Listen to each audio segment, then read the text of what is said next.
За манай ерөнхий сайд лог нэхэд байна. Би лог ярьж өгье. Миний минутыг 3 минутаар бүтээгчэр. Монгол улс ерөнхий сайдаа хайгаад байна л да. Монголчууд Монгол улсын ерөнхий сайдыг олж харахгүй байна.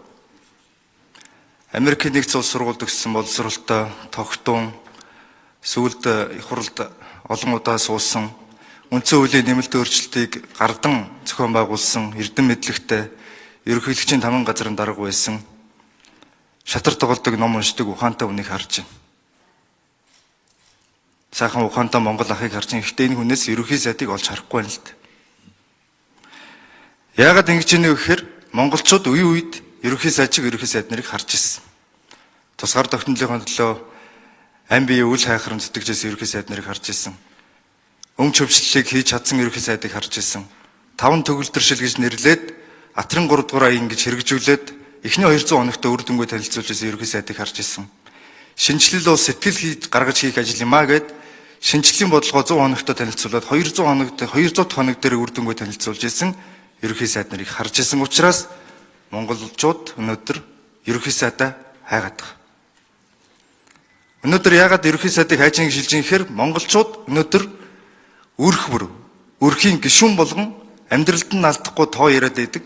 Амьдралд дороотоод байгааг анзаарахгүй байгааг тэр төрийг хараад гомдоод байгаа. Нэгэн тоо хамгийн сүүлийн тоо 12 дугаар сард 11 дугаар сараас бараа бүтээгдэхүүний үн өргөн хэрэглээний бараа бүтээгдэхүүний үн нэгэн сарын дотор 6.7% өссөн статистик харагдаж байгаа. Эдийн засгийн өсөлт нь өрхийн хаалгаар орохгүй байгааг зүгээр энэ тоог л жишээлбэл харуулж байгаа. Бид нар өрхийн амжиргаагаа ярихгүйгээр баахан тоо яриад байгаад л монголчууд гомдоод байгаа. За би бас Улаанбол нэвтрүүлэг хөтлж ирсэн, шодрогны дуу болж ирсэн Лодо самбуу гүшүүнийг бас хайж ийн, олж харахыг хүсэж байна.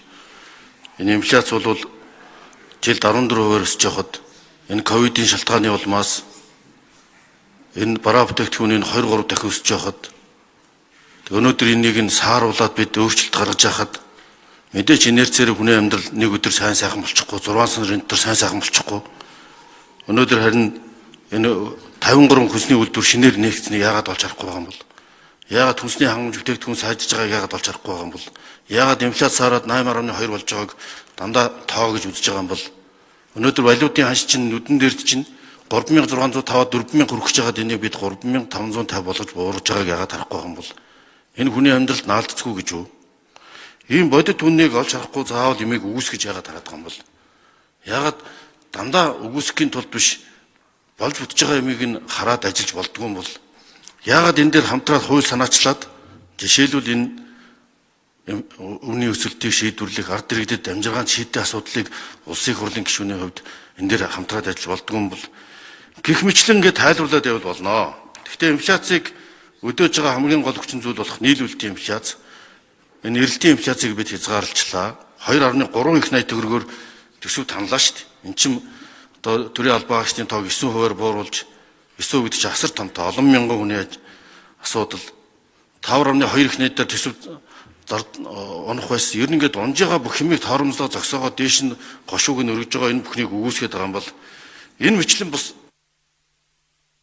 таныг яг энэ өрхийн амжиргаатай холбоотой өрхийн санхүү буудаж байгааг олж харах байгааг харин бүгд гайхаад байгаа учраас асуугаад байгаа. Хамгийн сүүлийн жишээ та хэмнэлтийн одоо горимж шилжиж энэ тэтгэврийг нэмэгдүүлэхийн тулд хэмнэх юм албан даалгавар гаргасан байна лээ. Одоо жишээлбэл та энэ шинэ жилээр тэтгэвэр нэмэх гэж байна гэж мэдлэгээ зөвшөөрөх гэж байгаа шүү дээ. Гэтэл тэнд цалин урамшууллаа асуулсан төрийн албан хаагчдаас нэг халаасаас нь аваад нэг өрхөөс мөнгөний аваад нөгөө өрх рүү шилжүүлэх гэж байгаагаа улс төрийн PR болгож ярих гэж байгаа. Өнөөдөр Монгол улс яагаад энэ тухай сэтгэл нь ийм байна вэ гэхээр өнөөдөр баярын уур амьсгалтай байгаа нэг ч айл өрх алга. Өнөөдөр ерөнхий сайд 12 дугаар сарын 31-ний орой ямар мэдлэгээ зөвшөөрөх юу хэлэх юм? Ямар ерөөл хэлэх юм? Ямар итгэл найдвар биднэрт байгаа юм? Лодо самбуу гүшүүнэ. Би ингээд шинжилгээр сэтгүүлч хүн шиг гоё мэдлэгээ зөвшөөрөхтэй бол биш. Яг энэ бодиттой наалцтай үр дүнгуудыг гаргахыг л эрхэлж хэлж байгаа. Таны нэг кармаас аваад нөгөө карманд өгч байгаа зүйл байхгүй шүү дээ. Энэ улсын төсвийн таны баталсан, та бидний баталсан улсын төсвүүд багш нарын цалинг 70% нэмэгдүүлэхээр. Тэтгэвэр тэтгэмжийг 8.6% нэмэгдүүлэхээр. тэтгэвэр тэтгэмж бүх тэтгэмж орж байгаа шүү дээ. Ийм хууль бодлол энийгээ бид хэрэгжүүлээ явж байгаа. Хэрэгжүүлнэ. За тэр урамшуулал түрүүн би хэлсэн шүү дээ. Эхний 3 улирлын урамшуул олгогдсон. 4-р улирлын урамшууллыг оны эцэст бүтээмж үр дүнд нь суурилж даргын үзмжээр одоо хуурилдаг тогтолцоог халж хэн ажилласаа хийж байгаа нь хариуцлагатай хийж байгаад нь урамшууллыг олгодог шин тогтолцоо шилжүүлж байна. Бүх газрын эхний 3-ыг авч байгаа.